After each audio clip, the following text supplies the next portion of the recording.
Biden, former President Trump. They both want your vote, and both Let's want do- a second term. Right now, live, they finally face You each ready? other in front of a divided nation. Not underneath the high school stands though, like Biden wants to do. Kick his ass. Let's do this. David Muir. The debate. Good evening again, everyone. We are just seconds away from bringing you this presidential debate, this pivotal moment in the 2024 race for the White House.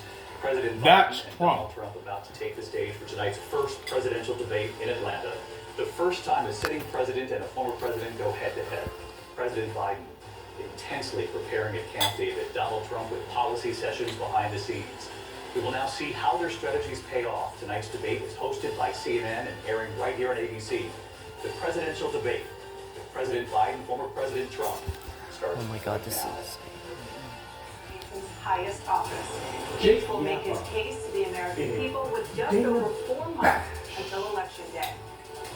Good evening, I'm Dana Bash, anchor of CNN's Inside Politics and co-anchor of Whoa, you CNN. can't make this up. I'm Jake Tapper, anchor of CNN's The Lead and co-anchor of State of the Union. Dana and I will co-moderate this evening. Our job is to facilitate a debate between the two candidates tonight. Before we introduce them, we want to share the rules of the debate with the audience at home. Former President Trump will be on the left side of the screen. President Biden will be appearing on the right. A coin toss TV. determines their Oh, great. positions. Each Whoa. candidate Always on will your have side. 2 minutes to answer a question and 1 minute each for responses and rebuttals. An additional And the last for one, follow-up they already clarification lied. or response is at the moderator's What do you mean lied? discretion. A coin When it's toss time for a determined candidate whether to they'd be speak, standing his up or sitting microphone down. will be turned on, and his opponent's microphone will be turned off. Should a candidate interrupt when his microphone is muted, he will be difficult to understand. So they for kind of viewers changed it at from the home. last one. They have the microphone muted. Each candidate will get 2 minutes for closing statements. There is no studio audience tonight. Pre-written notes, props, or contact with campaign staff are not permitted during the debate. By accepting our invitation to debate, both candidates and their campaigns agreed to accept these rules. Now, please welcome the 46th President of the United States, Joe Biden.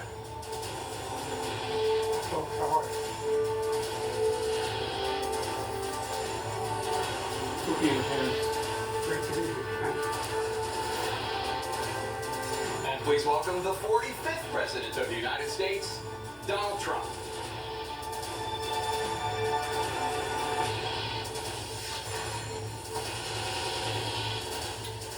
Yes, sir. Gentlemen, thanks so much for being here. Let's begin the debate, and let's start with the issue that voters consistently say is their top concern, the economy. President Biden, inflation has slowed, but prices remain high. Since you took office, the price of essentials has increased. For example, a basket of groceries that cost $100 then now costs more than $120. And typical home prices have jumped more than 30%. What do you say to voters who feel they are worse off under your presidency than they were under President Trump?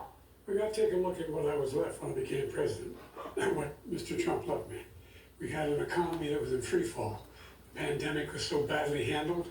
Many people were dying. All he said was, it's not that serious. Just inject a little bleach in your arm.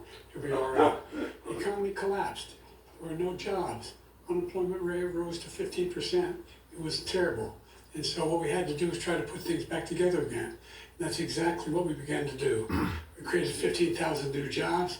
We brought out a position where we have 800,000 new manufacturing jobs. But there's more to be done. There's more to be done. Working class people are still in trouble. I come from Scranton, Pennsylvania. I come of a household where the kitchen tables, things weren't able to be met during the month. It was a problem. The price of eggs, the price of gas, the price of housing, the price of a whole range of things. Ice cream. That's why I'm working so hard to make sure I deal with those problems. And we're going to make sure that we reduce the price of housing. We're going to make sure we build 2 million new units. We're going to make sure we cap rents so corporate greed can't take over. The combination of what was left within corporate greed is the reason why we're in this problem right now. In addition to that, we're in a situation where if you take a look at all that was done in his administration, he didn't do much at all. By the time he left, things were in chaos. Literally chaos. And so we put things back together. We created, I said, those jobs. We make sure we had a situation where we brought down the price of prescription drugs, which is a major issue for many people, to $15 for a insulin shot as opposed to $400. No senior has to pay more than $200 for any drug, all the drugs they can include beginning next year. And the situation is we're going to make that available to everybody, to all Americans. So we're working to bring down the price of around the kitchen table, and that's what we're going to get done. Thank you. President Trump? We have the greatest economy in the history of our country. We have never done so well. Everybody was amazed by it. Other countries were copying us. We got hit with COVID, and when we did, we spent the money necessary so we wouldn't end up in a Great Depression, the likes of which we had in 1929. By the time we finished, so we did a great job. We got a lot of credit for the economy, a lot of credit for the military, and no wars, and so many other things. Everything was rocking good. But the thing we never got the credit for, and we should have, is getting us out of that COVID mess. He created mandates that was a disaster for our country, but other than that, we had given them back a country where the stock market actually was higher than pre-COVID, and nobody thought that was even possible. The only jobs he created are for illegal immigrants and bounce-back jobs, the bounce back from the COVID. He has not done a good job. He's done a poor job, and inflation's killing our country. It is absolutely killing us. Thank you. President Biden? Well, look, the greatest economy in the world. He's the only one who thinks that, I think. I don't know anybody else who thinks he's the greatest economy in the world. And, you know, the fact of the matter is that we find ourselves in a situation where his economy, he rewarded the wealthy. He had the largest tax cut in American history, $2 trillion. He raised a deficit larger than any president has in any one term. He's the only president other than Herbert Hoover who has lost more jobs than he had when he began, since Herbert Hoover. The idea that he did something that was significant. And the military, you know, when he was president, they were still killing people in Afghanistan. He didn't do anything about that. When he was president, we were still finding ourselves in a position where you had a notion that we were this safe country. The truth is, I'm the only president this century that doesn't have this decade, that doesn't have any troops dying anywhere in the world like he did. President Trump, I want to follow up if I can. Am I allowed to respond to him? Well, I'm going to ask you a follow-up. You can do whatever you want with the minute that we give you. I want to follow up. You want to impose a 10% tariff on all goods coming into the U.S. How will you ensure that that doesn't drive prices even higher? It's not going to drive them higher. It's just going to cause countries that have been ripping us off for years, like China and many others, in all fairness to China, it's going to just force them to pay us a lot of money, reduce our deficit tremendously, and give us a lot of power for other things. But he made a statement. The only thing he was right about is I gave you the largest tax cut in history. I also gave you the largest regulation cut in history. That's why we had all the jobs. And the jobs went down and then they bounced back, and he's taking credit for bounce back jobs. You can't do that. He also said he inherited 9% inflation. No, he inherited almost no inflation, and it stayed that way for 14 months. And then it blew up under his leadership because they spent money like a bunch of people that didn't know what they were doing. And they don't know what they were doing. It was probably the worst administration in history. There's never been. And as far as Afghanistan is concerned, I was getting out of Afghanistan, but we were getting out with dignity, with strength, with power. He got out. It was the most embarrassing day in the history of our country's life. President Trump, over the last 8 years, under both of your administrations, the national debt soared to record highs. And according to a new nonpartisan analysis, President Trump, your administration approved $8.4 trillion in new debt. Well, so far, President Biden, you've approved $4.3 trillion in new debt. So, former President Trump, many of the tax cuts that you signed into law are set to expire next year. You want to extend them and go even further, you say. With the U.S. facing trillion-dollar deficits and record debt, why should top earners and corporations pay even less in taxes than they do now? Because the tax cuts spurred the greatest economy that we've ever seen just prior to COVID. And even after COVID, it was so strong that we were able to get through COVID much better than just about any other country. But that tax spurred. Now, when we cut the taxes, as an example, the corporate tax was cut down to 21% from 39%, plus beyond that. We took in more revenue with much less tax, and companies were bringing back trillions of dollars back into our country. the country was going like never before. Industry And we was were ready coming to back. start paying down debt. We were ready to start using the liquid gold right under our feet. There you The go. oil and Energy. gas right under our feet. We were going to have something that nobody else has had. We got hit with COVID. We did a lot to fix it. I gave him an unbelievable situation with all of the therapeutics and all of the things that we came up with. We gave him something great. Remember, more people died under his administration, even though we had largely fixed it. More people died under his administration than our administration, and we were right in the middle of it, something which a lot of people don't like to talk about. But he had far more people dying in his administration. He did the mandate, which is a disaster, mandating it. The vaccine went out, he did a mandate on the vaccine, which is the thing that people most objected to about the vaccine. And he did a very poor job, just a very poor job. And I will tell you, not only poor there, but throughout the entire world, we're no longer respected as a country. They don't respect our leadership. They don't respect the United States anymore. We're like a third world nation between weaponization of his election, trying to go after his political opponent, all of the things he's done. We've become like a third world nation, and it's a shame. The damage he's done to our country. And I'd love to ask him, and will, why he allowed millions of people to come in here from prisons, jails, and mental institutions to come into our country and destroy our country. President Trump, we will get to immigration later in this block. President Biden, I want to give you an opportunity to respond to this question about the national debt. He's going to He cite had the names. largest national debt of any president in a four-year period, number one. Number two, he got $2 trillion tax cut benefited the very wealthy. What I'm going to do is fix the tax system. For example, we have 1,000 trillionaires in America.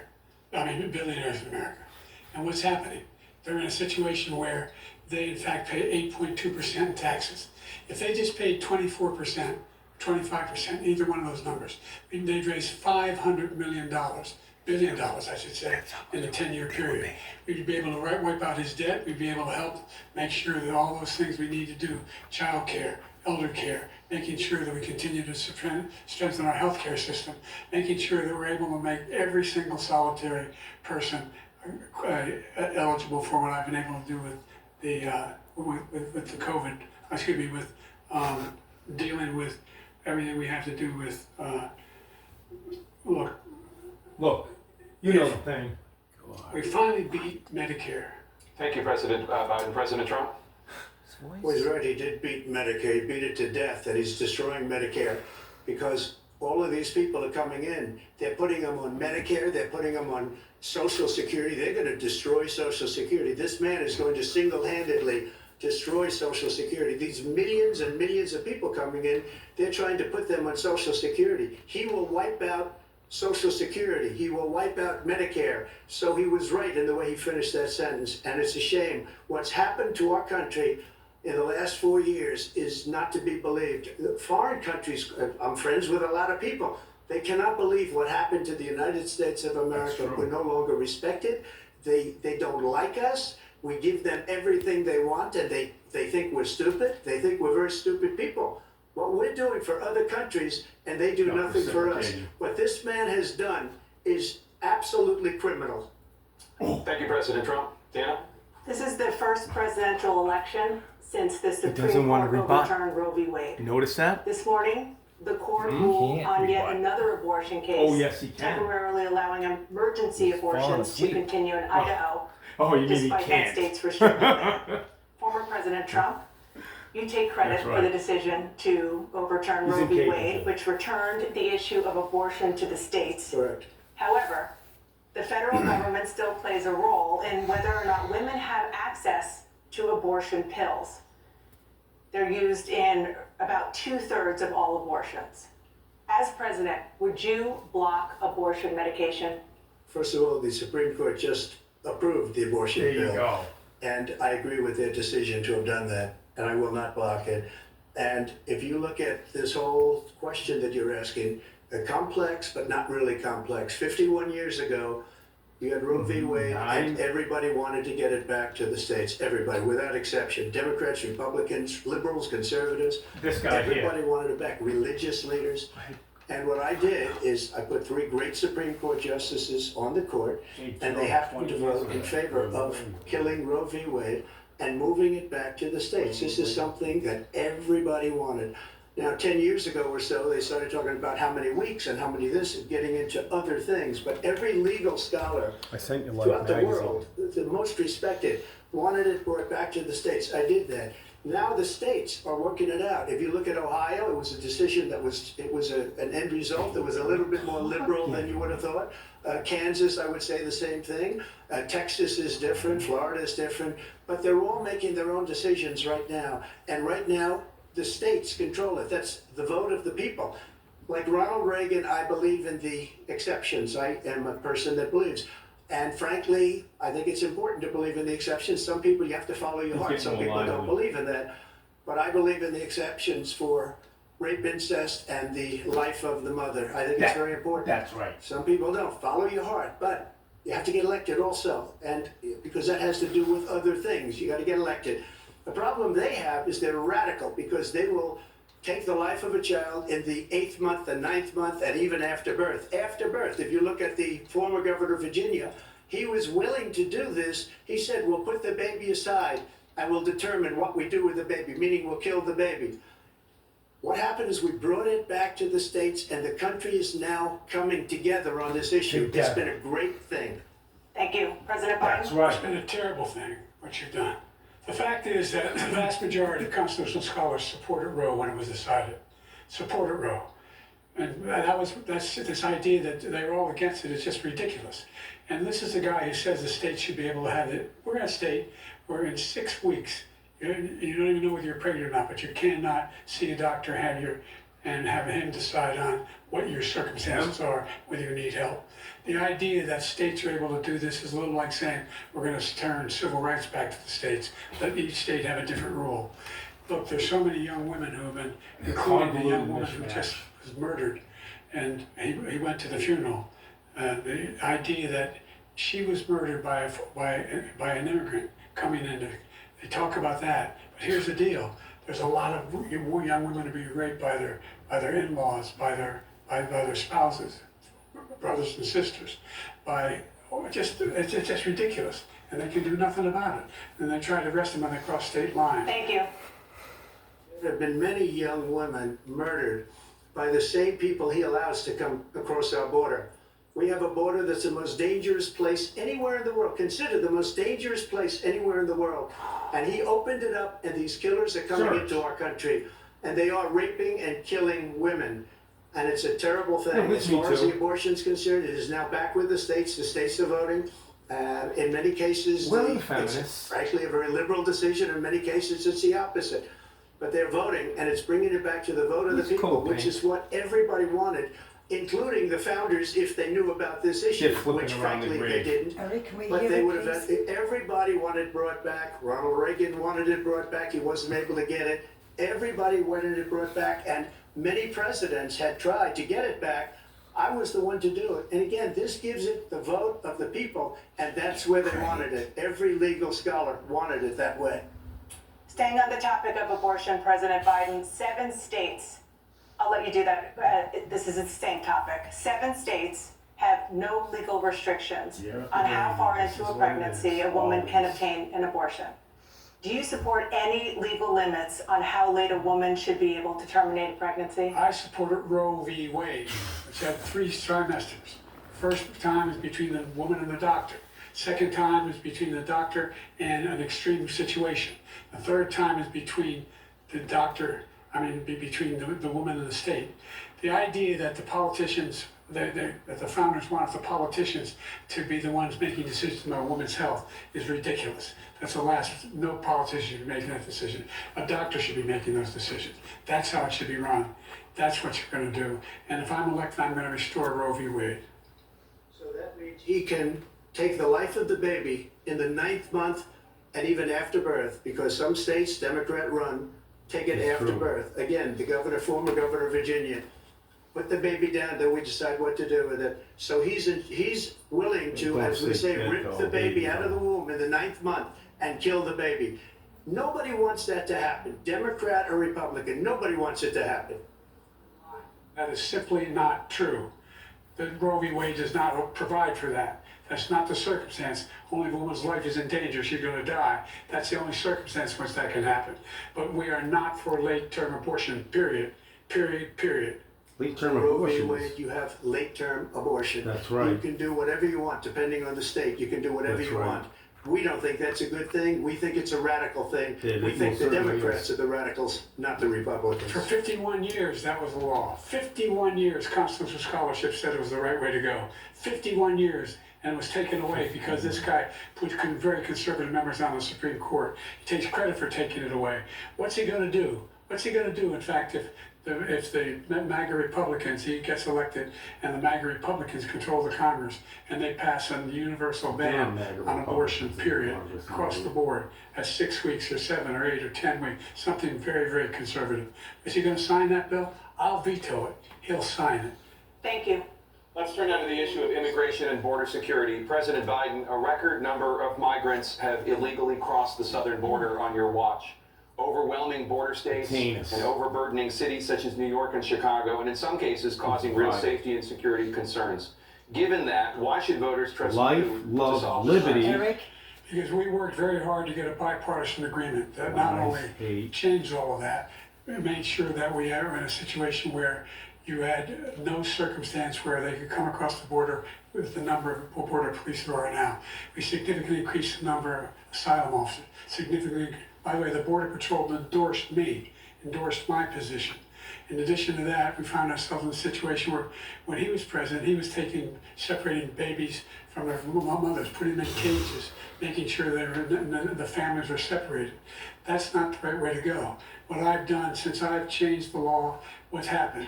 I've changed it in a way that now you're in a situation where there are 40% fewer people coming across the border illegally. That's better than when he left office. And I'm going to continue to move until we get the total ban on the total initiative relative to what we can do with more border patrol Ban and or more initiative? asylum officers.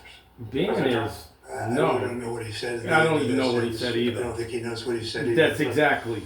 We had the He makes safest no border in the sense. history of our country. Ban Eric. initiative. Eric, we All want to had hear do the is debate, leave it. please. All we had to do is leave it. He decided to open up our border, open up our country to people that are from prisons, people that are from mental institutions, insane asylum, terrorists. We have the largest number of terrorists coming into our country right now, all terrorists, all over the world, not just in South America, all over the world. They come from the Middle East, everywhere, all over the world, they're pouring in. And this guy just left it open. And he didn't need legislation because I didn't have legislation. I said, close the border. We had the safest border in history. In that final couple of months of my presidency, we had, according to Border Patrol, who is great, and by the way, who endorsed me for president, right. but I won't say that, but they endorsed me for president. They did. Brandon, just speak to him. But look, we had the safest border in history. Now we have the worst border in history. There's never been anything like it. And people are dying all over the place, including the people that are coming up in Thank you, President caravans. Trump. President Biden? The only terrorist who The Border Patrol. Eric, we want to hear the debate, please. killed 3, and his administration killed an Al Qaeda person come in, and his administration killed 3 American soldiers. Killed 3 American soldiers. That's the only terrorist that's there. I'm not saying that no terrorist ever got through, but the idea they're emptying their prisons, we're welcoming these people. That's simply not true. There's no data Eric, to we want support to what he hear the said. debate. Once again, he's exaggerating. He's lying. President Trump, staying on the topic of immigration, you said that you're going to carry out, quote, the largest domestic deportation operation in American history, unquote. Does that mean that you will deport every undocumented immigrant in America, including those who have jobs, including those whose spouses are citizens, and including those who have lived here for decades? And if so, how will you do it? Just 1 second, he said we killed 3 people. The people we killed are al-Baghdadi and Soleimani, the 2 greatest terrorists, biggest terrorists anywhere in the world. And it had a huge impact on everything, not just border, on everything. He's the one that killed people with the bad water, including hundreds of thousands of people dying, and also killing our citizens when they come in. We are living right now in a rat's nest. They're killing our people in New York, in California, and every state in the union, because we don't have borders anymore. Every state is now a border. And because of his ridiculous, insane, and very stupid policies, people are coming in and they're killing our citizens at a level that we've never seen. We call it migrant crime. I call it Biden migrant crime. They're killing our citizens at a level that we've never seen before. And you're reading it like these three incredible young girls over the last few days. One of them, I just spoke to the mother, and they just had the funeral for this girl, 12 years old. This is horrible what's taken place. What's taken place in our country, we're literally an uncivilized country now. He doesn't want it to be. He just doesn't know. He opened the borders. Nobody's ever seen anything like. And we have to get a lot of these people out, and we have to get them out fast because they're going to destroy our country. Just take a look at where they're living. They're living in luxury hotels in New York City and other places. Our veterans are on the street. They're dying because he doesn't care about our veterans. He doesn't care. He doesn't like the military at all, and he doesn't care about our veterans. Nobody been worse. I had the highest approval rating for veterans taking care of the VA. He has the worst. He's gotten rid of all the things that I approved. Choice that I got through Congress, all of the different things I approved, they abandoned. We had by far the highest, and now it's down in less than half because he's done all these great things that we did. And I think he did it just because I approved it, which is crazy.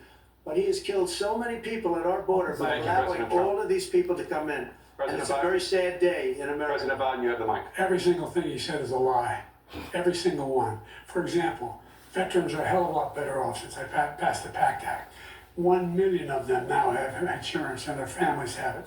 Their families have it because what happened, whether it was Agent Orange or burn pits, they're all being covered now. And his group opposed that. We're also in a situation where we have great respect for veterans. My son spent a year in Iraq, living right next to one of those burn pits, came back with stage 4 glioblastoma. I was recently in France for D-Day, and I spoke all about those heroes that died. I went to the World War II cemetery, World War I cemetery he refused to go to. He was standing with his 4-star general, and he told me, he said, I don't want to go in there because they're a bunch of losers and suckers. My son was not a loser, was not a sucker. You're the sucker, you're the loser. President Trump? First of all, that was a made-up quote, suckers and losers. They made it up. It was in a third-rate magazine that's failing, like many of these magazines. He made that up. He put it in commercials. We've notified him. We had 19 people that said I didn't say it. And think of this. Who would say I'm at a cemetery or I'm talking about our veterans? Because nobody's taking better care. I'm so glad this came up, and he brought it up. There's nobody that's taken better care of our soldiers than I have. That's To right. think that I would, in front of generals and others, say suckers and losers. We have 19 people that said it was never said by me. It was made up by him, just like Russia was made up, just like the 51 intelligence agents are made up, just like the new thing with the 16 economists are talking. It's the same thing. 51 intelligence agents said that the laptop was Russia disinformation. It wasn't. That came from his son Hunter. It wasn't Russia disinformation. He made up the suckers and losers, so he should apologize to me right now.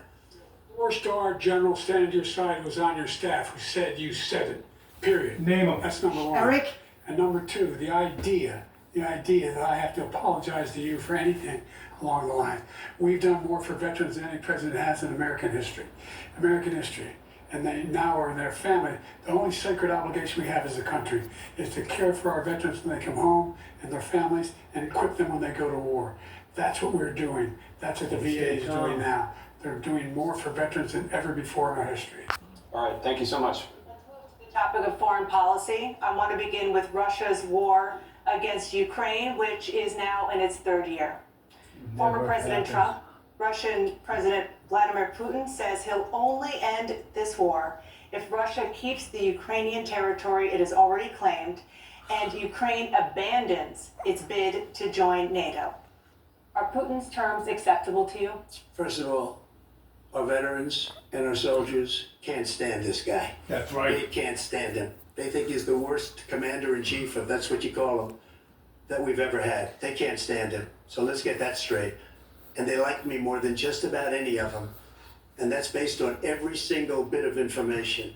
As far as Russia and This is Ukraine, Josiah Brennan. if we had a real president, the president that was respected by Putin, he would have never invaded Ukraine. A lot of people are dead right now, much more than people know. You know, they talk about numbers. You can double those numbers, maybe triple those numbers. He did nothing to stop it. In fact, I think he encouraged Russia from going in.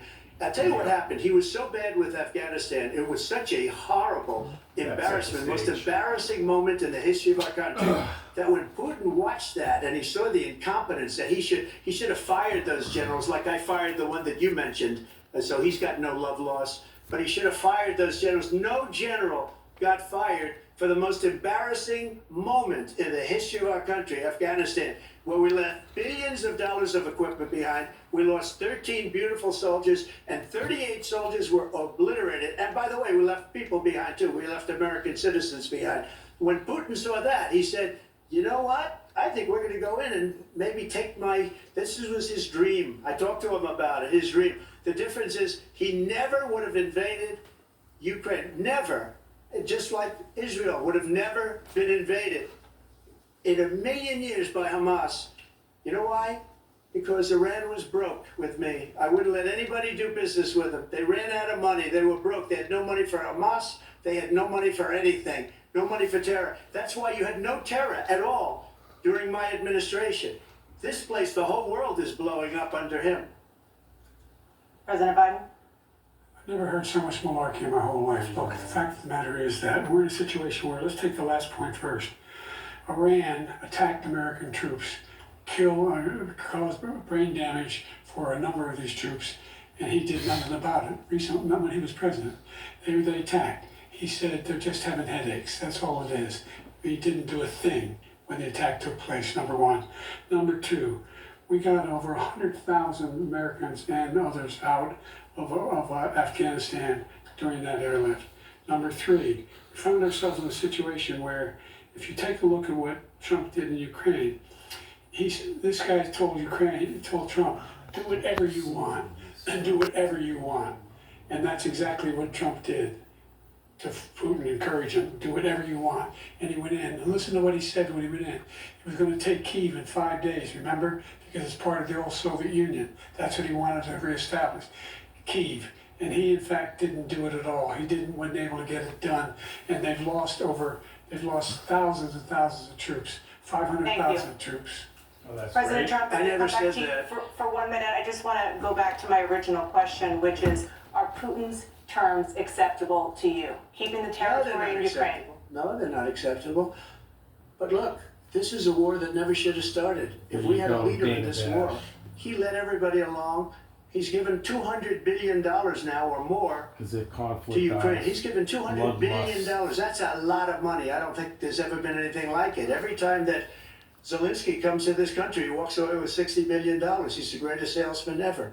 And I'm not knocking him. I'm not knocking anything. I'm only saying the money that we're spending on this war, and we shouldn't be spending, it should have never happened. I will have that war settled between Putin and Zelensky as president-elect before I take office on January 20th. I'll have that war settled.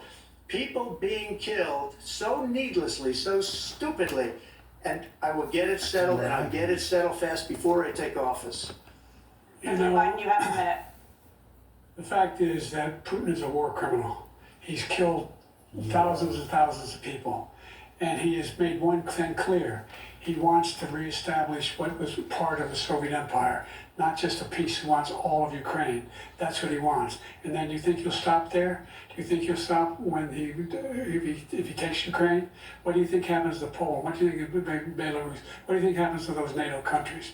And so, if you want a war, you ought to find out what he's going to do, because if in fact he does what he says and walks away, by the way, all that money we give Ukraine are from weapons we make here in the United States. We give them the weapons, not the money at this point. And our NATO allies have produced as much funding for Ukraine as we have. That's why we're strong. Thank you. Moving on to the Middle East. In October, Hamas attacked Israel, killing more than 1,000 people and taking hundreds of hostages. Among those held and thought to still be alive are 5 Americans. Israel's response has killed thousands of Palestinians and created a humanitarian crisis in Gaza.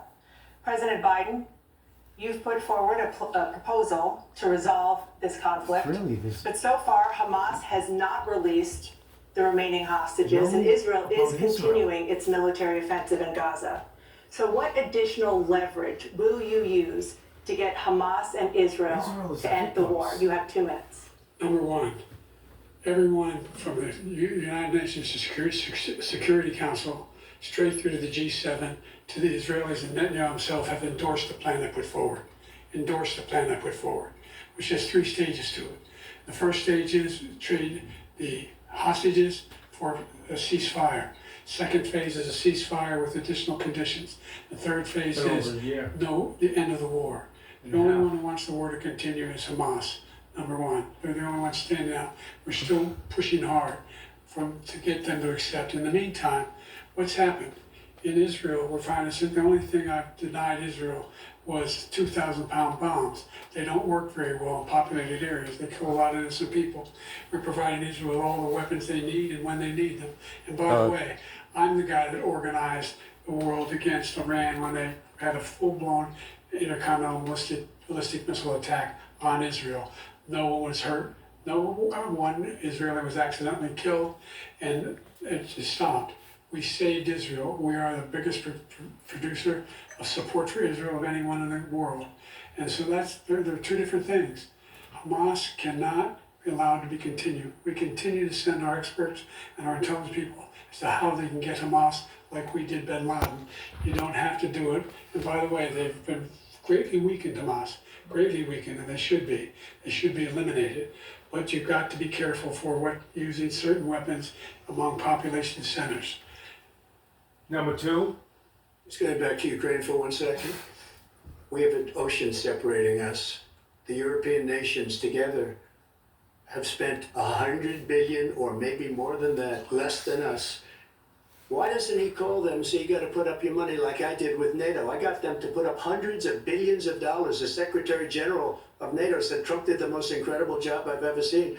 They wouldn't have any, they were going out of business. We were spending almost 100% of the money was paid by us. He didn't do that. He's getting old. You got to ask these people to put up the money. We're over $100 billion more spent, and it has a bigger impact on them because of location, because we have an ocean in between.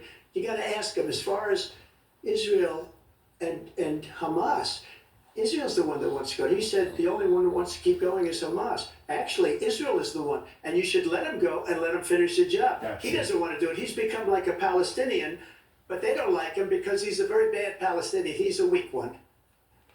President Biden, you have a minute. I've never heard so much foolishness. This is a guy who wants to get out of NATO. Are you going to stay in NATO? He's going to pull out of NATO.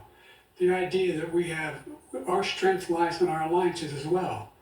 It may be a big ocean, but are we ever able to avoid a war in Europe, a major war in Europe? What happens if, in fact, you have Putin continue to go into NATO? We have an Article 5 agreement. Attack on one is attack on all. You want to start the nuclear war he keeps talking about, go ahead. Let Putin go in and control Ukraine and then move on to Poland and other places. See what happens then. He has no idea what the hell he's talking about. And by the way, I got 50 other nations around the world to support Ukraine, including Japan and South Korea, because they understand that this kind of dislocation has a serious threat to the whole world peace. No major war in Europe has ever been able to be contained just to Europe. No, I know. President Trump, just to follow up, would you support the creation of an independent Palestinian state in order to achieve peace in the region? I'd have to see, but before we do that, the problem we have is that we spend all the money. So they kill us on trade. I made great trade deals with the European nations. Because if you add them up, they're about the same size economically. Their economy is about the same size as the United States. And they were no cars, they don't want anything that we have, but we're supposed to take their cars, their food, their everything, their agriculture. I changed that. But the big thing I changed is they don't want to pay. And the only reason that he can play games with NATO is because I got them to put up hundreds of billions of dollars. I said, and he's right about this, I said, no, I'm not going to support NATO if you don't pay. They asked me that question, would you guard us against Russia at a very secret meeting of the 28 states at that time, nations at that time. And they said, no, if you don't pay, I won't do that. And you know what happened? Billions and billions of dollars came flowing in the next day and the next month. But now we're in the same position. We're paying everybody's bills. Let's turn to the issue of democracy. Former President Trump I want to ask you about January 6, 2021. After you rallied your supporters that day, some of them stormed the Capitol to stop the constitutionally mandated counting of electoral votes. As president, you swore an oath to, quote, preserve, protect, and defend, unquote, the Constitution. What do you say to voters who believe that you violated that oath through your actions and inaction on January 6th and worry that you'll do it again? Well, I don't think too many believe that. And let me tell you about January 6th. On January 6th, we had a great border. Nobody coming through, very few. On January 6th, we were energy independent. On January 6th, we had the lowest taxes ever. We had the lowest regulations ever. On January 6th, we were respected all over the world. All over the world, we were respected. And then he comes in, and we're now laughed at. We're like a bunch of stupid people.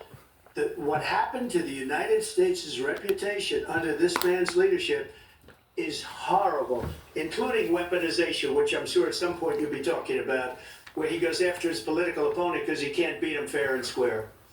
You have 80 seconds left. My question was, what do you say to those voters who believe that you violated your constitutional oath through your actions and inaction on January 6, 2021, and worry that you'll do it again? Well, I didn't say that to anybody. I said peacefully and patriotically. And Nancy Pelosi, if you just watched the news from 2 days ago, on tape to her daughter, who's a documentary filmmaker, they say, but she's saying, oh no, it's my responsibility. I was responsible for this. Because I offered her 10,000 soldiers or National Guard, and she turned them down. And the mayor in writing, by the way, the mayor, in writing, turned it down, the mayor of D.C.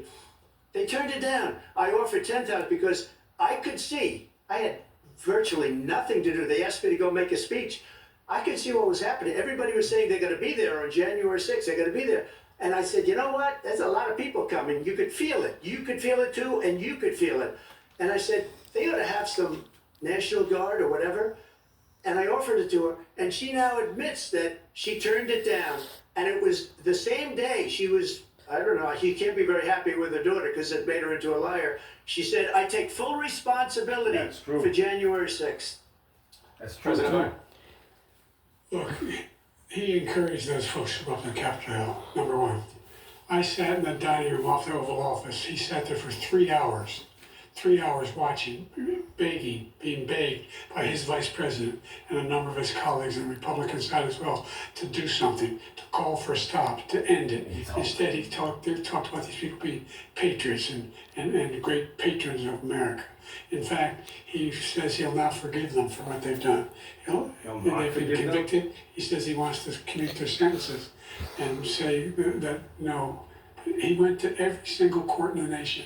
I don't know how many cases, scores of cases, including the Supreme Court, and they said, no, this guy is responsible for doing what was done. He didn't do a damn thing, and these people should be in jail, and they should be the ones that are being held accountable. And he wants to let them all out, and now he says that he loses again, such a whiner that he is, that it could be a bloodbath. Thank you, President Biden. President Trump? What they've done to some people that are so innocent, you ought to be ashamed of yourself. What you have done, and you've destroyed the lives of so many people. When they ripped down Portland, when they ripped down many other cities, you go to Minnesota, Minneapolis, what they've done there, no trial, with the fires all over the city. If I didn't bring in the National Guard, that city would have been destroyed. When you look at all of they took over big chunks of Seattle. I was all set to bring in the National Guard. They heard that, they saw them coming, and they left immediately. What he said about this whole subject is so off. Peacefully patriotic. One other thing, the Unselect Committee, which is basically two horrible Republicans that are all gone now, out of office, and Democrats, all Democrats, they destroyed and deleted all of the information they found because they found out we were right. We were right. And they deleted and destroyed all of the information. They should go to jail for that. If a Republican did that, they'd go to jail. Thank you, President Trump. President Biden, I want to give you a minute. The only person on this stage is a convicted felon is the man I'm looking at right now. And the fact of the matter is, he is Hi, how you doing? Eric. Not true. So am I. The fact is that there was no effort on his hurt my part kid. to stop what was Eric, going we on want to hear the debate. on Capitol Hill. And all those people, everyone Yeah, right. who's Stop being so convicted goddamn rude. deserves to be convicted. The idea that they didn't kill somebody, just went in and broke down doors, broke the windows, occupied offices, turned over desks, turned over statues. The idea that those people are patriots? Come on.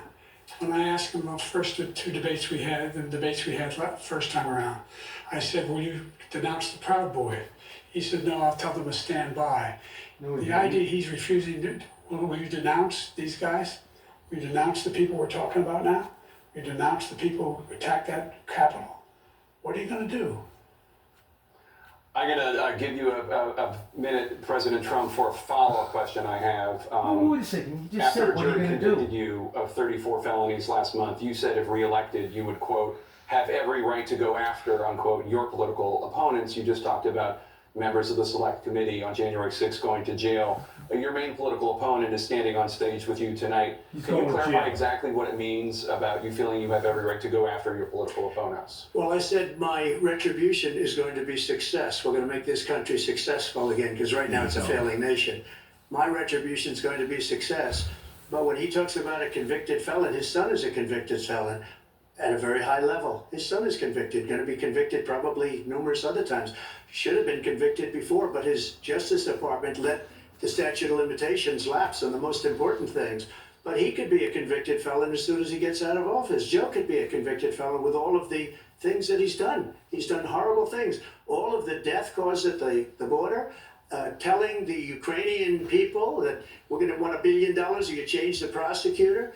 Otherwise, you're not getting $1 billion. If I ever said that, that's quid pro quo. That we're not going to do anything. That's right. We're not going to give you $1 billion unless you change your prosecutor having to do with the son. This man is a criminal. This man, you're lucky. You're lucky. I did nothing wrong. We'd have a system that was rigged and disgusting. I did nothing wrong. Thank you, President Trump. President Biden, you have said, I'm coming right to you, sir. You want to respond? Go ahead. I'll give you a minute to respond. The idea that I did anything wrong relative to what you're talking about is outrageous. It's simply a lie, number one. Lie. Number two, the idea that you have a right to seek retribution against any American just because you're president is wrong. It's simply wrong. No president's ever spoken like that before. No president in our history has spoken like that before. Number three, the crimes that you are still charged with, and think of all the civil penalties you have. How many billions of dollars do you owe in civil penalties for molesting a woman in public, for doing a whole range of things, of having sex with a porn star on the night while your wife was pregnant? I mean, what are you talking about? Let's go. The walls of an alley cat. Give your minute, sir. I didn't have sex with a porn star, number one. Number two, that was a case that was started and moved. They moved a high-ranking official at DOJ into the Manhattan DA's office to start that case. That case is going to be appealed and won.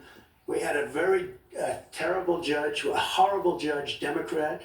The prosecutor were all high-ranking Democrats, appointed people, and both the civil and the criminal. He basically went after his political opponent because he thought it was going to damage me. But when the public found out about these cases, because they understand it better than he does, he has no idea what these cases are.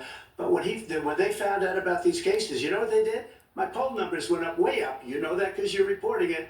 And we took in more money in the last 2 weeks than we've ever taken in the history of any campaign. I don't think any campaign has ever taken hundreds of millions of dollars came pouring in because the public knows it's a scam and it's a guy that's after his political opponent because he can't win fair and square. Thank you, President Trump. President Biden, you have said, quote, Donald Trump and his MAGA Republicans are determined to destroy American democracy.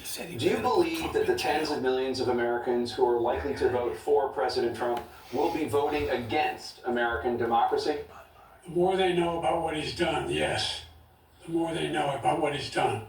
And there's a lot more coming. He's got a lot of cases down the road coming out.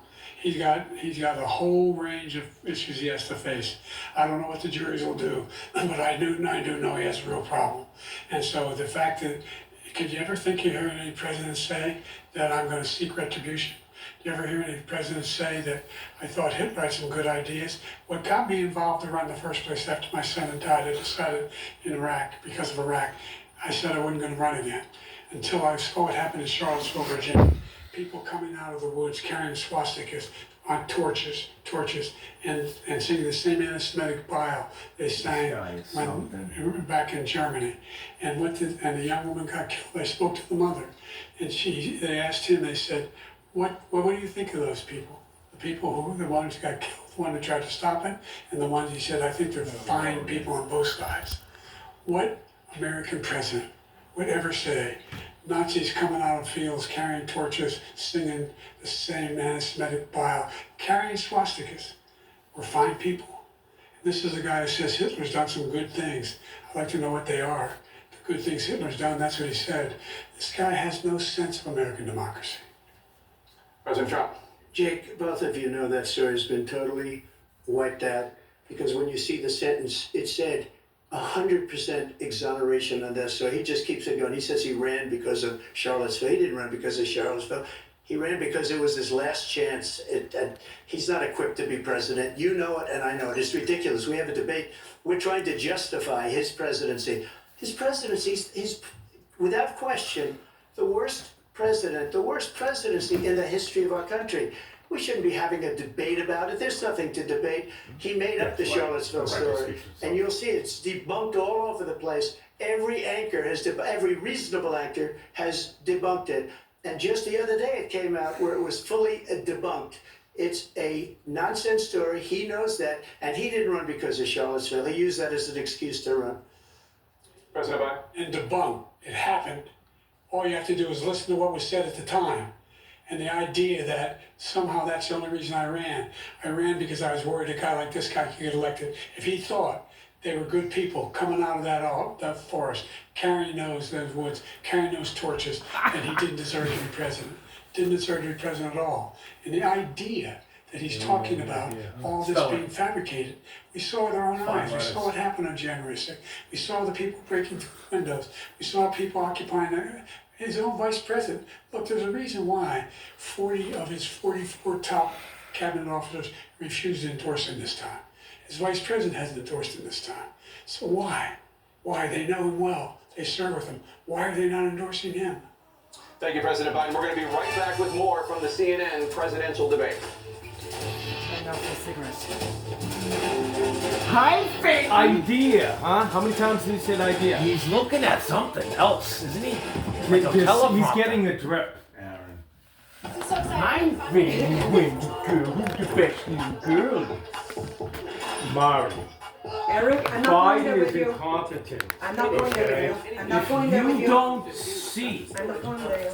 Okay, you are like this. Yeah, I'm like I that, know yeah. you. Can you do that me a is. favor? Mari, I know. You're being loud Mari, and you're being obnoxious and you're being Here we go. disrespectful. Mari, That's Mari, exactly what I'm you're trying to doing. get the And I'm not cobwebs out going of to your head communicate. for your own good. I'm not going to Okay. communicate with somebody that's loud and obnoxious the way you're being.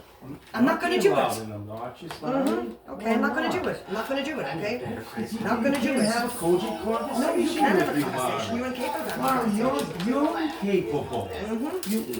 You are. You speak down to Mari. people. You speak. I'm not talking to you.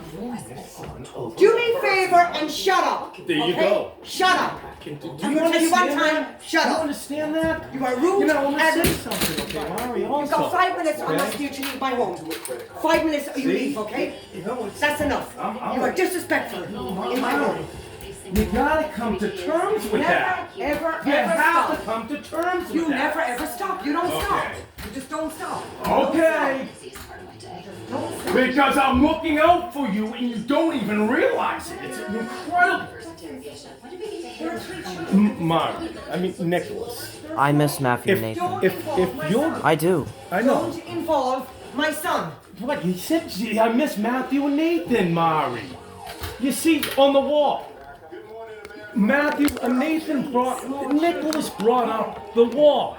That was January 14th, Mari. January 14th. And your son, and then you started bringing up about that person on Quincy Ave and stuff regarding all that stuff. It was crazy.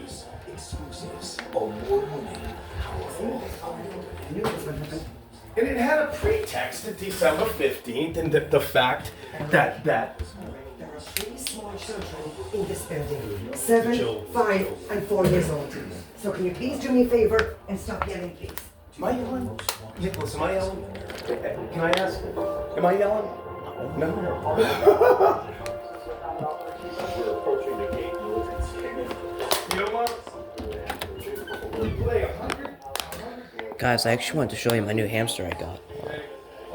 There's Orlando. Sleeping right in there.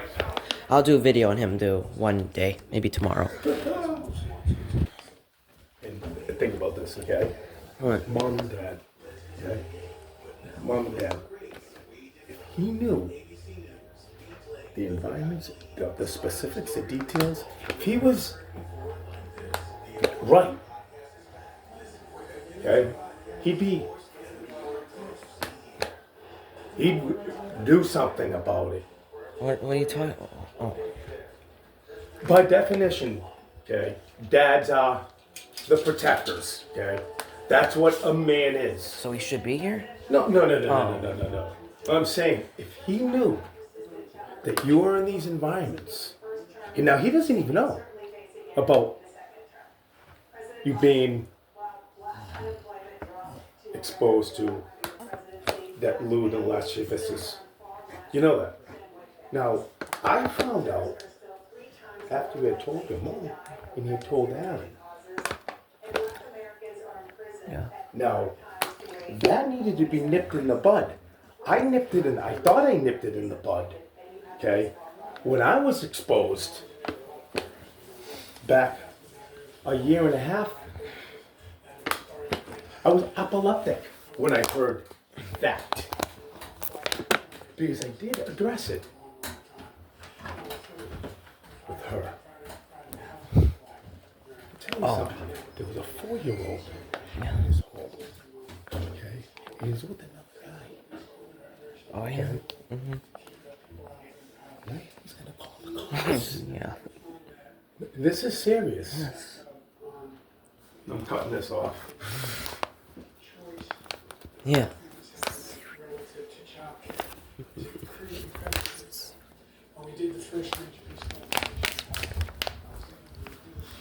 Oh my god, guys, this is getting insane already. My Uncle Eric is literally... Oh, guys, you guys see. My Uncle Eric is literally, like, freaking out. Oh my goodness. Holy crap. In the job market. So there's more to be done, considerably more to be done. But we've done a great deal so far, and I'm not letting up, and they know it. We have 49 seconds left. What do you say to black voters who are disappointed with the progress so far? I say I don't blame them for being disappointed. Inflation is still hurting them badly. For example, I provided for the idea that any black family, first-time home buyer should get a $10,000 tax credit to be able to buy their first home so they can get started. I made sure that we're in a situation where all those black families and those black individuals provided and had to take out student loans, that were ballooning, that if they were engaged in nursing, doctor, and anything having to do with volunteerism, if they paid their bills for 10 years on their student debt, all the rest was forgiven after 10 years. Millions have benefited from that. And we're going to do a whole lot more for black families. Thank you, President Trump. And he caused the inflation. He's blaming inflation, and he's right, it's been very bad. He caused the inflation, and it's killing black families and Hispanic families and just about everybody. It's killing people. They can't buy groceries anymore. They can't. You look at the cost of food where it's doubled, and tripled, and quadrupled. They can't live. They're not living anymore. He caused this inflation. I gave him a country with essentially no inflation. It was perfect. It was so good. All he had to do is leave it alone. He destroyed it with his Green New Scam and all this money that's being thrown out the window. He caused inflation.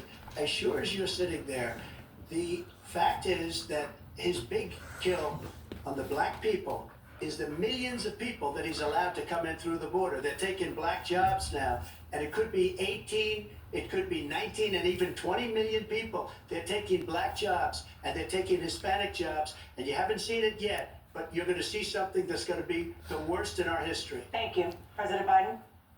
There was no inflation when I became president. You know why? The economy was flat on its back. 50% unemployment. He decimated the economy, absolutely decimated the economy. That's why there was no inflation at the time. There were no jobs. We provided thousands of millions of jobs for individuals who were in rural communities, including minority communities. We made sure that they had health insurance. We have covered, if the ACA has increased, I made sure that they're $8,000 per person in a family to get written off for health care. But this guy wants to eliminate that. They tried 50 times. He wants to get rid of the ACA again. And they're going to try again if they win.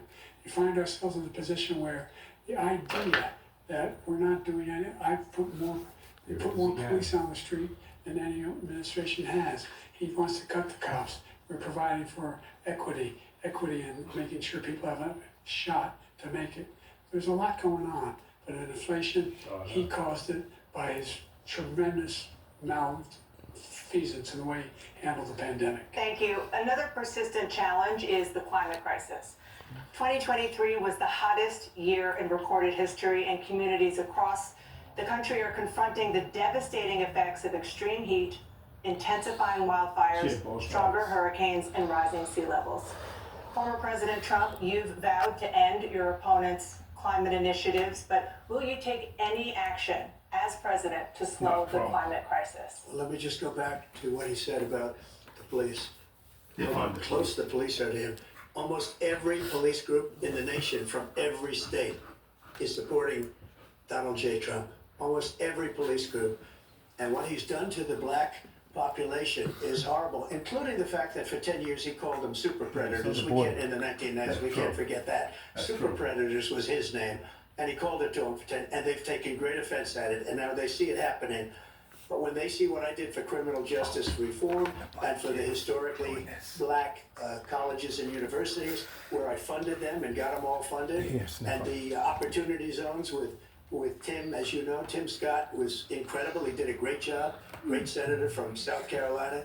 He came to me with the idea. It was a great idea. It's one of the most successful economic development acts ever in the country, opportunity zones.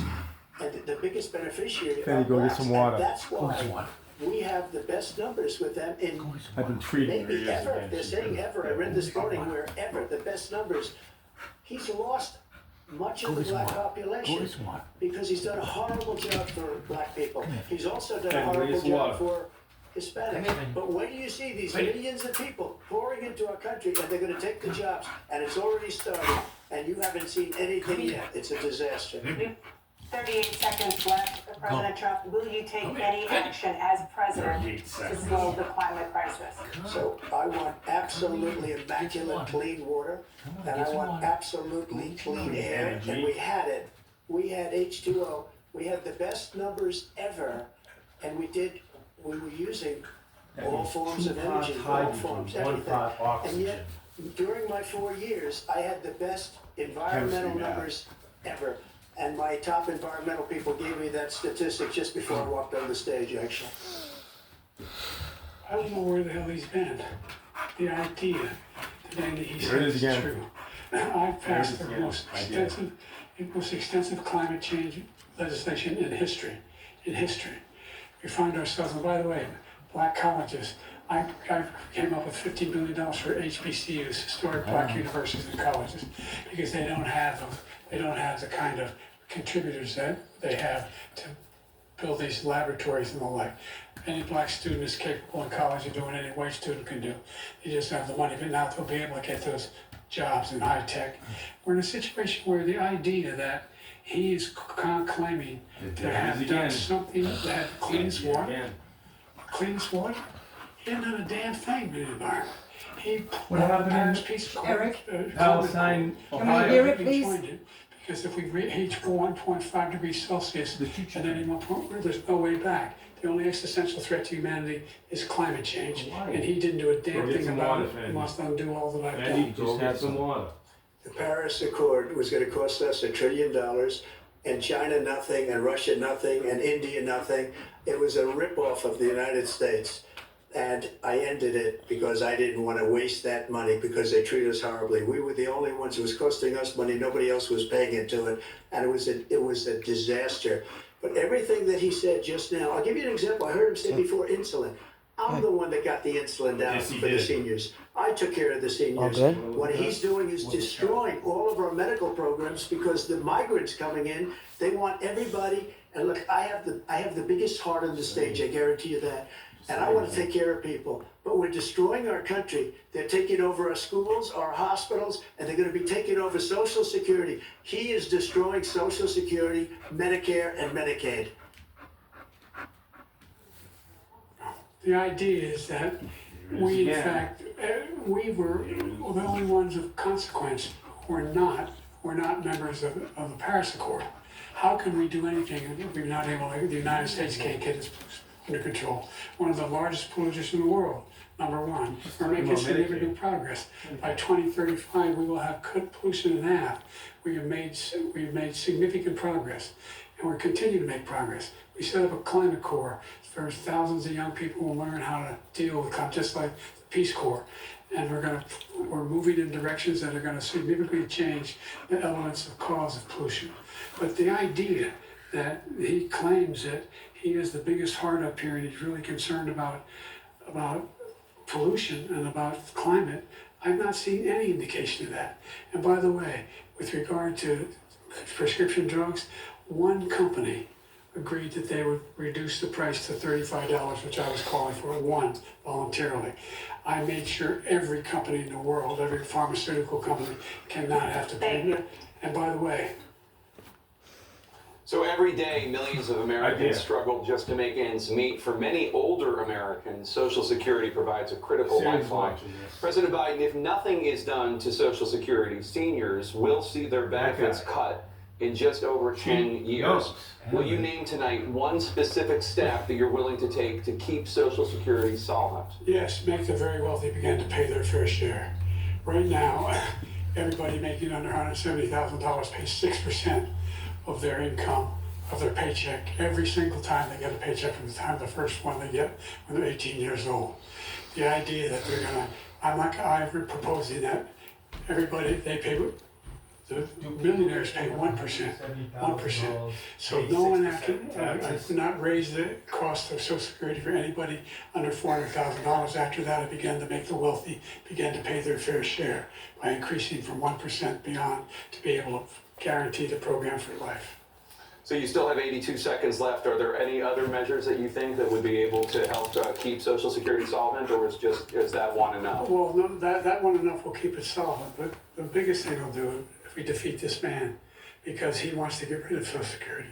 He thinks there's plenty to cut in Social Security. He's wanting to cut Social Security and Medicare, both times. And that's what, and if you look at the program put forward by the House Republican caucus that I believe supports, is in fact want to cut it as well. The idea that we don't need to protect our seniors is ridiculous. And by the way, the American public has greater health care coverage today than ever before. And under the ACA, as I said, we're in a circumstance where 400,000 people, 40 million people would not have insurance because they have a pre-existing condition. Only thing that allows them to have that insurance is the fact that they in fact are part of the ACA.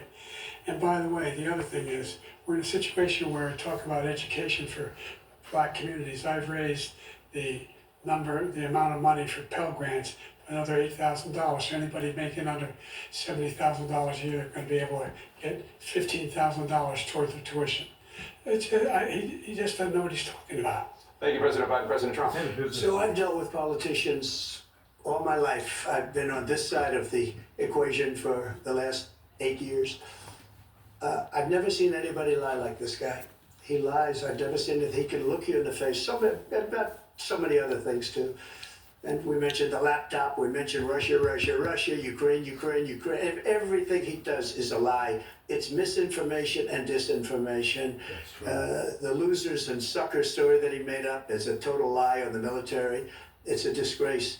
But Social Security, he's destroying it, because millions of people are pouring into our country, and they're putting them onto Social Security, they're putting them onto Medicare, Medicaid, they're putting them in our hospitals, they're taking the place of our citizens. What they're doing to the VA, to our veterans, is unbelievable. Our veterans are living in the street, And these people are living in luxury hotels. Rockland. He doesn't know what he's doing. And No one can get a it's really hotel coming there. back. I've never seen such anger in our country before. President Biden? The idea that veterans are not being taken care of, I told you before. And by the way, when I said suckers and losers, he acknowledged after that he fired that general. That general got fired because he's the one that acknowledged that that's what he said. He was the one standing with Trump Name him. when he said it. Number one. Number two, the idea that we're going to be in a situation where all these millions and millions, the way he talks about it, illegal aliens are coming into the country and taking away our jobs. There's a reason why we have the fastest growing economy in the world. The reason why we have the most successful economy in the world. We're doing better than any other nation in the world.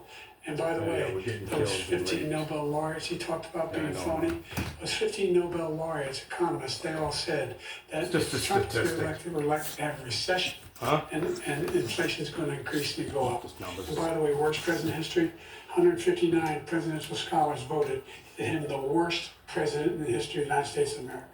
President Biden, thank you so much. Let's turn to the cost of child care, which many American families struggle to afford. President Trump, both you and President Biden have tried to address this issue, but the average cost of child care in this country has risen to more than $11,000 a year per child. For many families, the cost of child care for 2 children is more than their rent. In your second term, what would you do to make child care more affordable? Just to go back, the general got fired because he was no good. And if he said that, that's why he made it up. But we have 19 people that said I didn't say it, and they're very highly respected, much more so than him. The other thing is, he doesn't fire people. He never fired people. I've never seen him fire anybody. I did fire a lot. I fired Comey because he was no good. I fired a lot of the top people at the FBI, drained the swamp. They were no good. Not easy to fire people. You pay a price for it, but they were no good. I inherited these people. I didn't put him there. I put Comey there. He was no good. I fired him. This guy hasn't fired anybody. He never fires.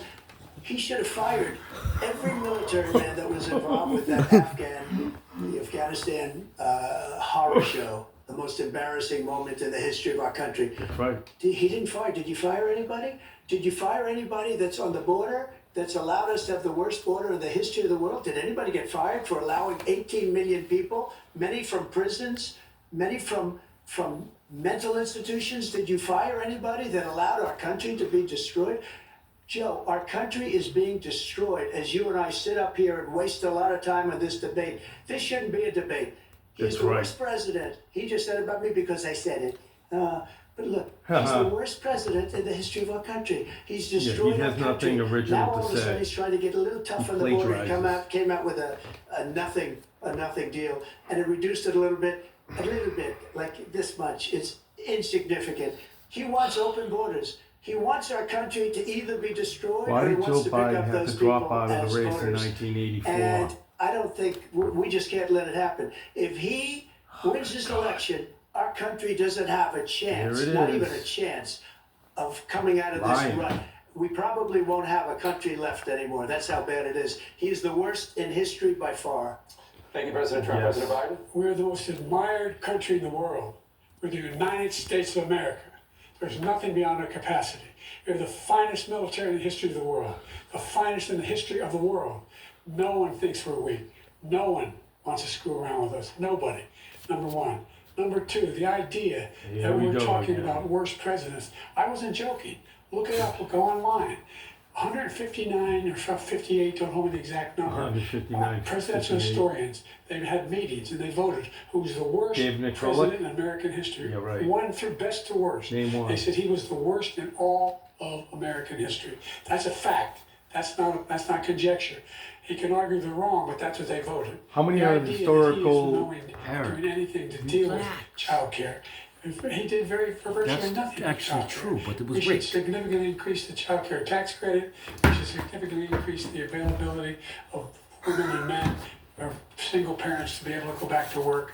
And we should encourage businesses to have. Thank you, President child care Biden. facilities. President Trump, the question was about what would you do to make child care more affordable, if you want to take your minute. Just so you understand, we have polling, we have other things that they rate him the worst because what he's done is so bad.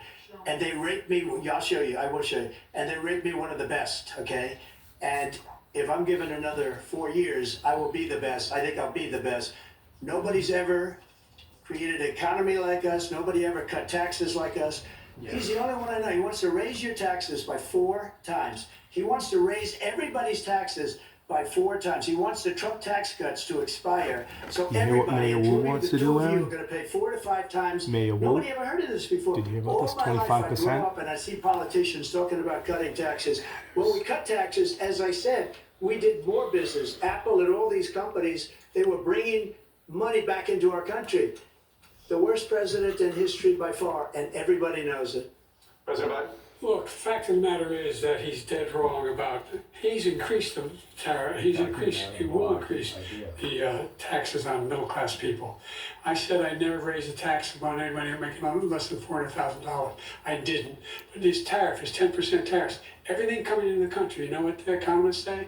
That's going to cost the average American $2,500 a year more, because they're going to have to pay the difference in food and all the things that are imported. Number two, he's in a situation where he talks about how he has not raised, he's somehow helped the middle class. The middle class have been devastated by you. Now you want a new tax cut of $5 trillion over the next 10 years, which is going to fundamentally bankrupt the country. You have the largest deficit of any president in American history, number one. Number two, you have not, in fact, made any contact, any progress with China.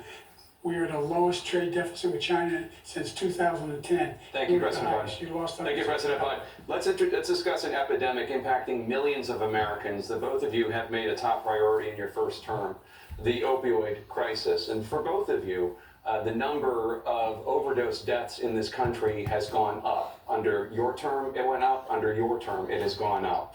Former President Trump, despite the efforts that both of you have made, more than 100,000 Americans are dying from overdoses every year, primarily from fentanyl and other opioids. What will you do to help Americans right now in the throes of addiction who are struggling to get the treatment they need? God bless you. We now have the largest deficit in the history of our country under this guy. We have the largest deficit with China. He gets paid by China. He's a Manchurian candidate. He gets money from China. So I think he's afraid to deal with them or something. But do you notice he never took out my tariffs, because we bring in so much money with the tariffs that I imposed on China. He never took them away. He can't, because it's too much money. It's tremendous. And we saved our steel industries, and there was more to come, but he hasn't done that. But he hasn't cut the tariffs because he can't, because there's too much money. But he's got the largest deficit in the history of our country, and he's got the worst situation with China. China's going to own us if you keep allowing them to do what they're doing to us as a country. They are killing us as a country, Joe, and you can't let that happen. You're destroying our country. So, President Trump, you have 67 seconds left. The question was, what are you going to do to help Americans in the throes of addiction right now who are struggling to get the treatment they need? Jake, we were doing very well in addiction until the COVID came along. We had the 2.5, almost 3 years of like nobody's ever had before, any country, in every way. And then we had to get tough, and it was the drugs pouring across the border it started to increase. We got great equipment. We bought the certain dog that's the most incredible thing that you've ever seen, the way they can spot it. We did a lot, and we were getting very low numbers, very, very low numbers. Then he came along. The numbers, have you seen the numbers now? It's not only the 18 million people that I believe is even low, because the gotaways, they don't even talk about gotaways. But the numbers of the amount of drugs and human trafficking in women coming across our border, the worst thing I've ever seen, at numbers that nobody's ever seen under him, because the border's so bad. But the number of drugs coming across our border now is the largest we've ever had by far. President Trump, thank you. President Biden? Fentanyl and the byproducts of fentanyl went down for a while. And I wanted to make sure we use the machinery that can detect fentanyl. These big machines that roll over everything that comes across the border. And it costs a lot of money. That was part of this deal we put together, this bipartisan deal. More fentanyl machines, more be able to detect drugs, more numbers of agents, more numbers of drug cartels south of the border. And when we had that deal done, he called his Republican colleagues and said, don't do it. It's going to hurt me politically. And he never argued it's not a good bill. It's a really good bill. We need those machines. We need those machines.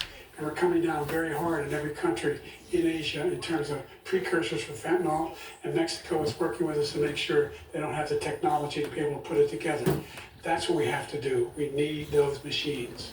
Thank you, President Biden. President Trump, and again, the question is about China is a drug Americans cartel. in the throes of addiction right now, struggling to get the treatment they need. Because this does pertain to it. He ended remain in Mexico. He ended catch and release. I made it catch and release in Mexico, not catch and release here. We had so many things that we had done, hard negotiations with Mexico, and I got it all for nothing. It's just like when you have a hostage, we always pay $6 billion for every time we say a hostage. Now we have a hostage, a Wall Street Journal reporter. I think a good guy, and I don't he's get the over there RESP because Putin is laughing fine. at this guy, probably asking Don't. for billions of It's dollars okay. for the reporter. I will have him out very quickly as soon as I take office. Before I take office, I said by literally as soon as I win the election, I will have that reporter out. He should have had him out a long time ago, but Putin's probably asking for billions and billions of dollars because this guy pays it every time. We had 2 cases where we paid $6 billion for 5 people. That's right. I got 58 people out, and I paid essentially nothing. Thank you, President Trump. That's true. Let's turn to concerns that voters have about each of you.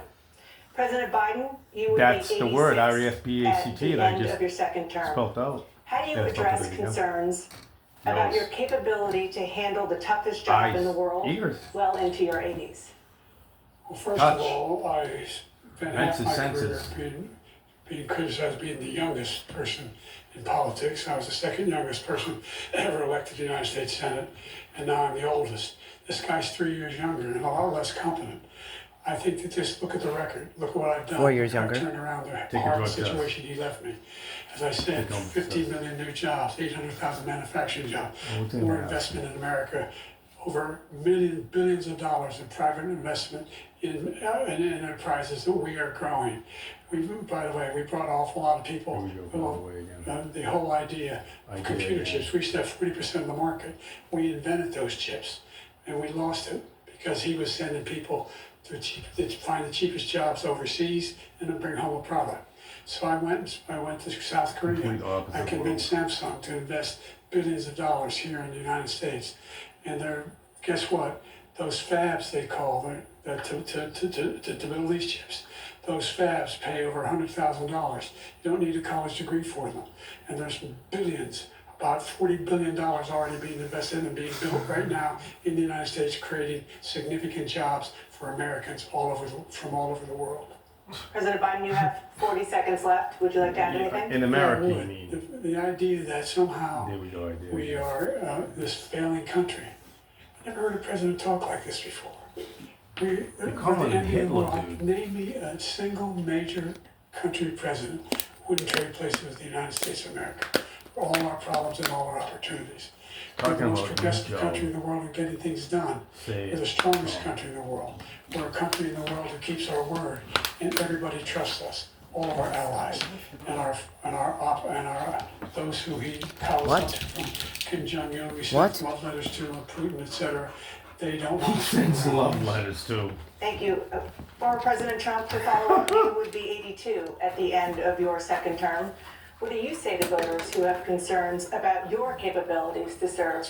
Well, I took 2 tests, cognitive tests. I aced them, both of them, as you know. We made it public. Ah, He there took we go. one. I'd like to see him take one. Her, just the one, her a report. real easy one. Like go through the first 5 questions. He couldn't do it.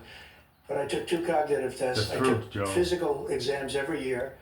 And we knock on wood wherever we may have wood, that I'm in very good health. I just won 2 club championships, not even senior, 2 regular club championships. To do that, you have to be quite smart, and you have to be able to hit the ball a long way. Yes, you do. And I do it. He doesn't do it. He can't hit a ball 50 yards. He challenged me to a golf match. He can't hit a ball 50 yards. I think I'm in very good shape. I feel that I'm as in good a shape as I was 25, 30 years ago. Actually, I'm probably a little bit lighter, but I'm you are. as good a shape as I was years ago. I feel very good. I feel the same. But I was willing to take a cognitive test. And you know what? If I didn't do well, I aced them. Dr. Ronnie Jackson, who's a great guy when he was White House doctor. And then I took another one, a similar one. And one of them said they'd never seen anybody ace them. Thank you. And that's what I said on June You 22nd. can see he is 6'5" 2023. and only 223 pounds. 35 pounds. Well, you said 6'4", 200. Well, anyway, that's it. Anyway, just take a look at what he says he is and take a look at what he is. Look, I'd be happy to have a driving contest with him. I got my handicap, which when I was vice president, down to a 6. But by the way, I told you before, I'm happy to play golf if you carry your own bag. Think you can do it? That's the biggest rival. He's a 6 handicap of all. I was an 8 handicap. Yeah. 8 now, 8. I have, you know, I've seen you swing. I know you swing. Okay, Let's not act like children. President Trump, we're going to turn Let's not act like children.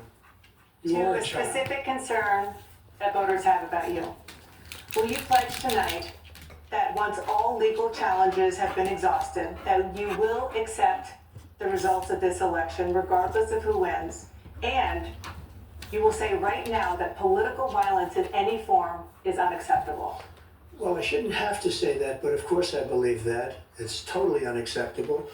And if you would see my statements that I made on Twitter at the time, and also my statement that I made in the Rose Garden, you would say it's one of the strongest statements you've ever seen. In addition to the speech I made, in front of, I believe, the largest crowd I've ever spoken to, and I will tell you, nobody ever talks about that. They talk about a relatively small number of people that went to the Capitol, and in many cases were ushered in by the police. And as Nancy Pelosi said, it was her responsibility, not mine. She said that loud and clear. But the answer is, if the election is fair, free, and I want that more than anybody. And I'll tell you something. I wish I was a great president, because I wouldn't be here right now.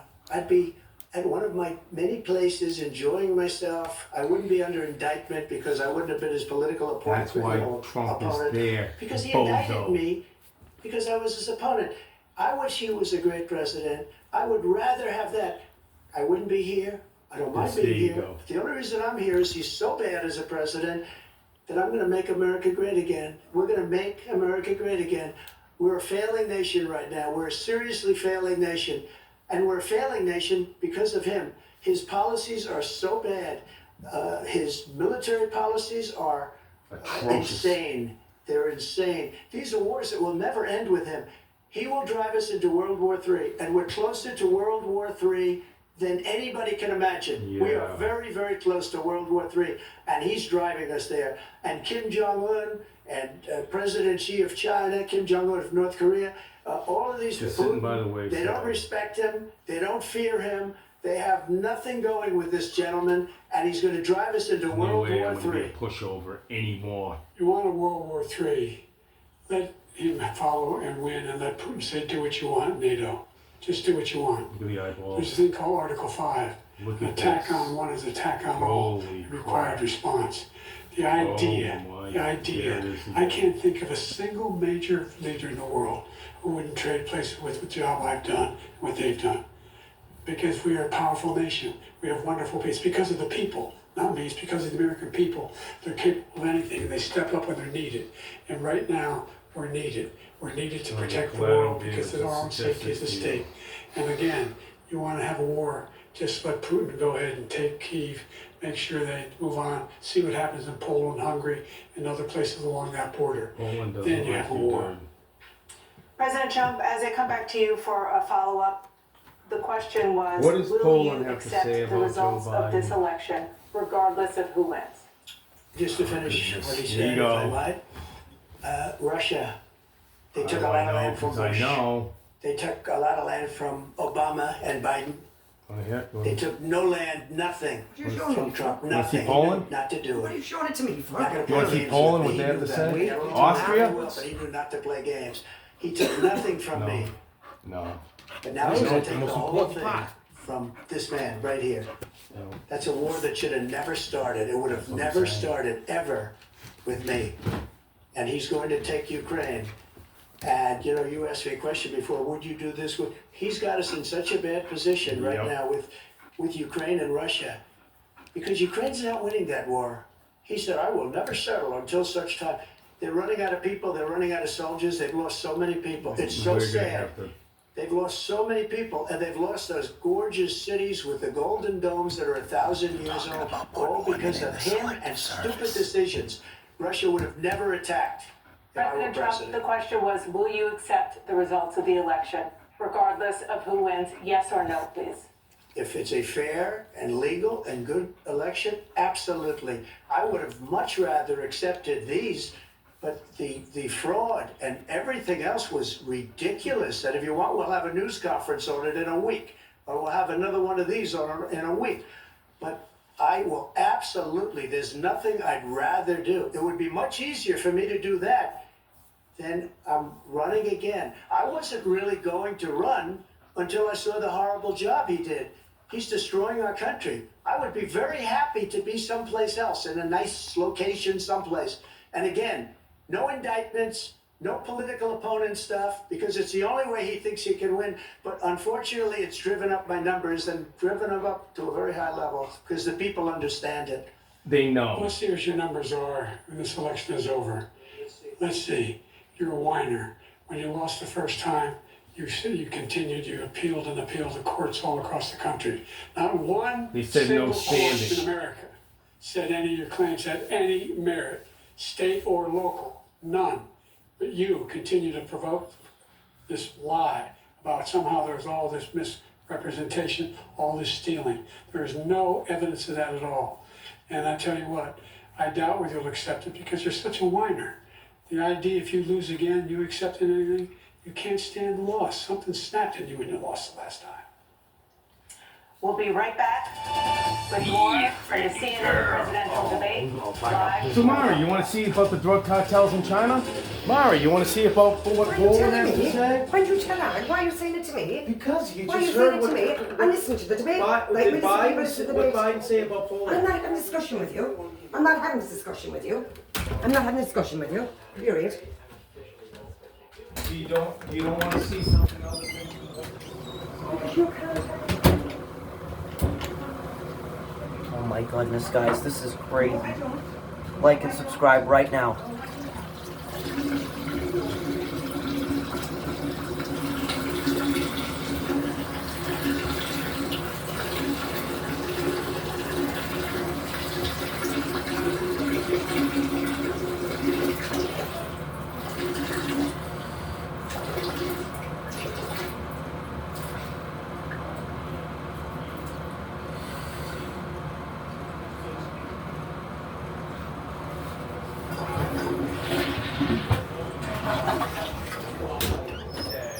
About fentanyl, okay?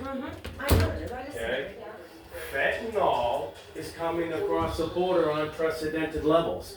The Border Patrol folks are on Trump's side. The police are on Trump's side. I will show you, okay? Why are you saying Because it to what me? you're seeing, okay, you Okay, believe. why are you saying it to me? For someone, Don't tell me what I believe and what I don't believe, okay? I have a brain. Don't tell me what I believe and what I don't believe, okay? Because that's just being really, really arrogant.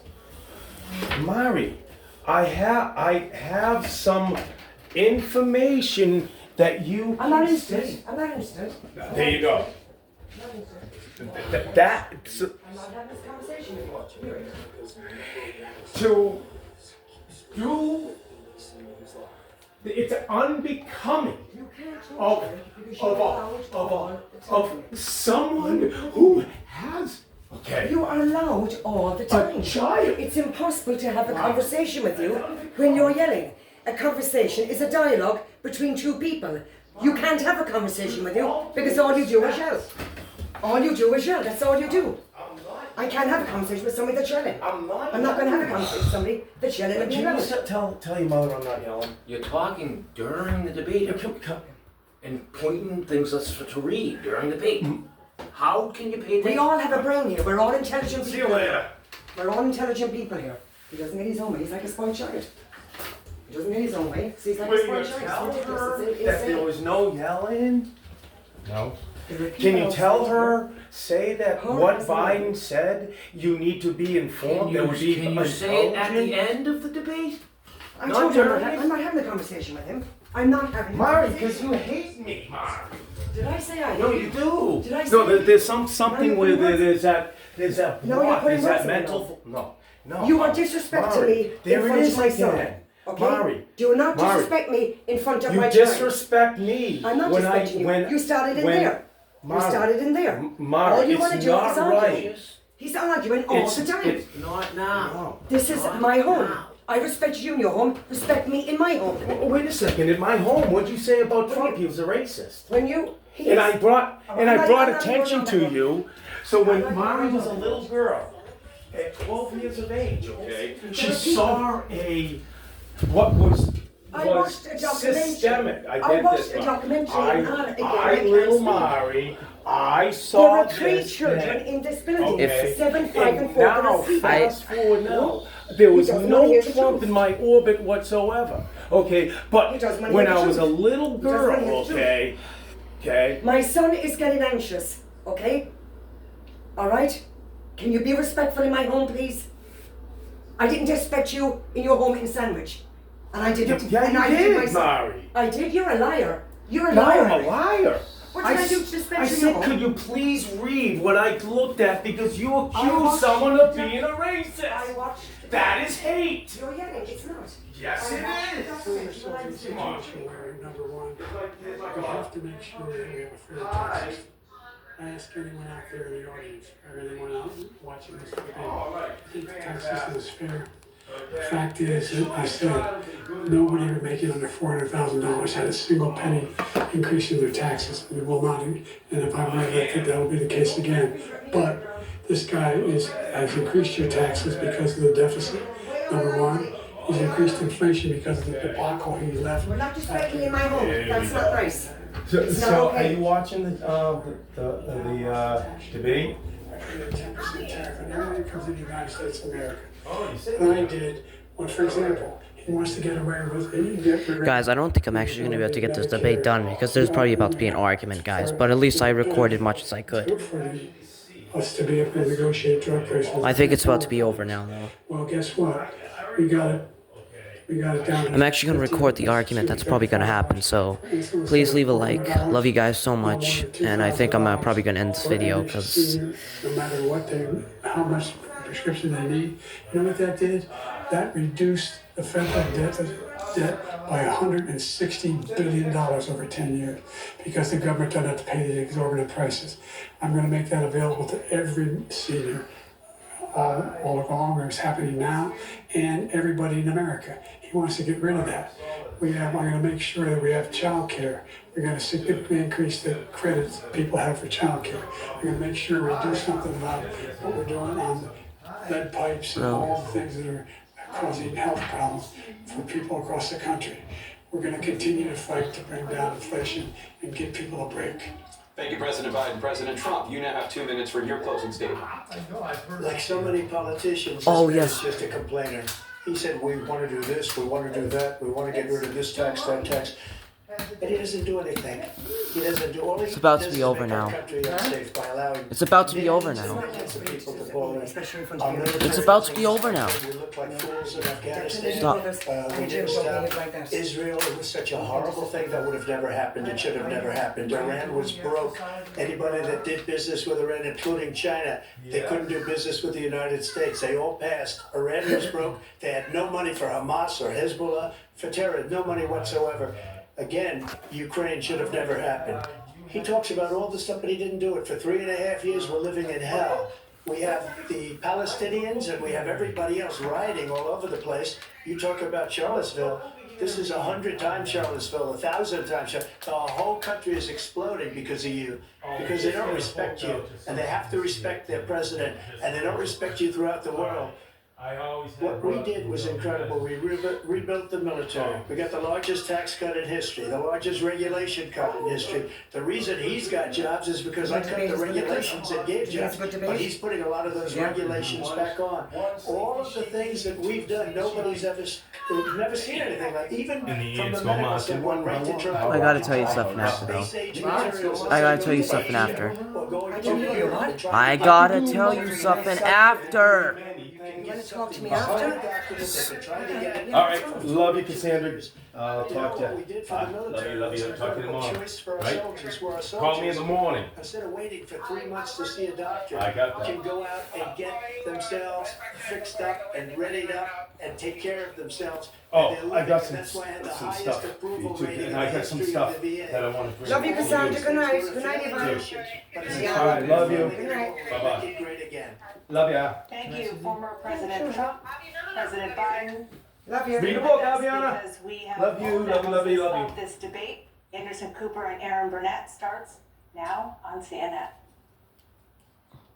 Watched as a nation now, the first presidential debate All of right, this I was election just on cycle. hold. This is the earliest presidential debate. Then we'll do Is it over? we've ever witnessed Is it over? as a I think it's It was over. 90 minutes. Staying on this shot to see if they acknowledge one Oh, we another. missed the end. One of the telling parts of this evening was from the very start, the walkout on All the right, debate it's over? stage in Atlanta. Both Oh, you the think so? current I president, think it's President over. Biden, and former President Donald it's Trump over. walking out onto that stage. What time is that? There What was does no Poland handshake. have to say It wasn't about anticipated, Joe but there wasn't Biden? even a look